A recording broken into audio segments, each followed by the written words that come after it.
So the ABC 15 Health Insider team taking you beyond the headlines and things you may be reading on social media or hearing from your friends to bring you expert advice here and answer the questions that you want to know. So our Kaylee O'Kelly is joining us back right now, answering questions from viewers that have sent in about vaccines and about the mental health of our kids as they head back to school. Kaylee. And with so many questions coming our way, we realize there is a real concern to get this information to you. And that's why we're bringing in Dr. Janice Johnston to get right to these questions. Good morning. We so appreciate your time this morning, very much so.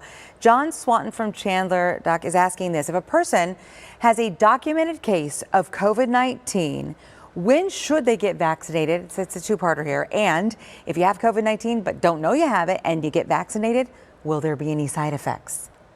Right. So if you've had COVID-19, we definitely want you to be out of the quarantine period. And the CDC is recommending even up to 90 days is sort of the sweet spot to wait until you get your vaccination after having COVID-19. We do know that when you have the disease that your body will develop natural immunity, but that immunity will go away over time. So it is important, even though you've had COVID, to make sure you get vaccinated, at least to wait that quarantine period, but the sweet spot would be 90 days.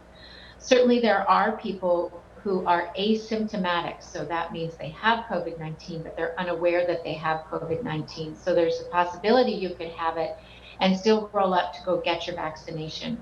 At this point, we don't see or have not been aware of any side effects from that happening, so not to worry. Okay, thank you for clearing that up. Our next question comes from Catherine Wilson from Florence, and she says this: going forward, if this is a vaccine that needs to be administered annually, like the flu vaccine, will I need to continue to get the Moderna vaccine if that's what I get now? Yeah, so for right now, we just don't know whether this will be a vaccination that will be recommended to get a booster either annually or every 5 years, 10 years. You know, we just don't know the answers to that. And because we don't know the answers to that, we don't know if it would be recommended to stick with the same vaccination that you originally got. My suspicion would be it probably wouldn't matter if it does come to the point where we need to get boosters down the road. Okay, all right, thank you. Our next question comes from Cave Creek from Julie Antunes, and she says, are Moderna second shot patients experiencing more COVID-like symptoms than Pfizer second shot patients? So I don't think there's any necessarily difference between the two brands in terms of side effects that people are getting with the second dose. Either one can certainly give you some side effects. They are short-lived, so if you do develop side effects, you're looking at anywhere between about 1 to 3 days. Most people will get the most significant side effects within the first 24 hours, but then they'll start to go away after that. But I don't think there's a difference between one or the other.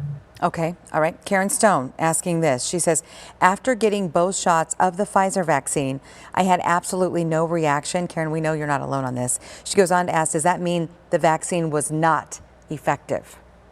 It does not. So even if you have no side effects at all, it still works just as well. So we have seen that about 50% of people after being vaccinated won't have any side effects. So she should consider herself lucky that she didn't have any side effects at all, but also that she's fully vaccinated after her 2 weeks after getting her second shot. All right, way to go, Karen. Okay, this one's about kids. And this is a real hot topic right now, especially today with some of the national headlines all tied to the Valley. Vic from Chandler writing in saying, is there any time frame for when a vaccine could be developed for children? Also, what would you say to parents who are hesitant to give any vaccine to their kids? Yes, so they are doing studies right now. In fact, there is a study going on here locally here in Phoenix, giving the vaccines to children to monitor for their reactions and effects of the vaccines. So although children, if they get COVID, tend to be much less sick or have significant reactions to having the disease, you know, in order for us to fully get over this pandemic, I think we do need to look at children and monitor to see what kind of effects the vaccination may have. Okay, and one last question here. This one says, I've heard younger people are more likely to experience side effects. Why is that? And will this mean once kids start getting the vaccine that they will experience more severe side effects? Mm-hmm. So we do tend to see younger patients tend to have more of a reaction than older patients to the vaccination. And we think the reason is that their immune system are just more robust and stronger to react to something foreign into their body.